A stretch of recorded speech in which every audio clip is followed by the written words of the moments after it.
Viewers, এরপর আমরা যে মেশিনটি দেখব সেটা হচ্ছে 120 সিসি, যেটা বর্তমানে সব থেকে টপ লেভেলে আছে। 120 CC 3 HP mini power tiller. এবং এই টিলারটা আমরা আগেও কিন্তু আপনাদেরকে দেখিয়েছি, কিন্তু আমাদের কাছে বর্তমানে যেটা আসছে 2025 সালের আপডেট একটি মেশিন। দেখেন টোটালি এখানে তেলের ট্যাঙ্কি, গার্ড, আপনার হ্যান্ডেল বার, টিগার, চাকার স্পেসটা দেখেন। আগে কিন্তু চাকাটা অনেক আঁটো ছিল, এখন চাকাটাও অনেক দূরত্ব দেওয়া আছে, কারণ এখানে যাতে বেড তৈরির ফাল ব্যবহার করতে পারেন খুব সহজে। এবং এখানে দেখেন আপনার খুব সহজে এই যে আপনার এক্সেলেটারের যেখানে আছে এখানে একটা গার্ড দেওয়া আছে।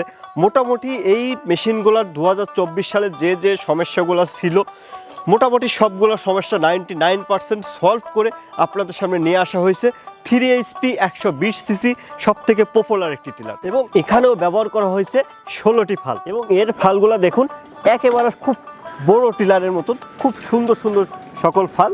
এবং এটা আমরা একটু আগেই চাষ করছি, এবং এর স্পিড সম্পর্কে আমরা ভিডিও দিয়ে দিব যে কত স্পিডে এটা চাষ হয়, আগের থেকে কত সুন্দর করে চাষ হচ্ছে। আগের থেকে গিয়ার বক্সগুলো সব চেঞ্জ করা হয়েছে, গিয়ার বক্সের ডিজাইন চেঞ্জ করা হয়েছে, গিয়ার বক্সকে আপডেট করা হয়েছে। এবং দেখেন আপনার স্টার্টার বক্স থেকে শুরু করে সব কিছু, মানে আপনারা 2024 সালে এই মেশিনটার যে যে সমস্যাগুলো ছিল সবগুলো সমাধান করে 99% সমাধান করে আপনাদের মাঝে নিয়ে আসা হয়েছে 120 সিসি 3 এইচপি সব থেকে মোটামুটি উইডার টিলার জগতে শক্তিশালী একটি টিলার মেশিন।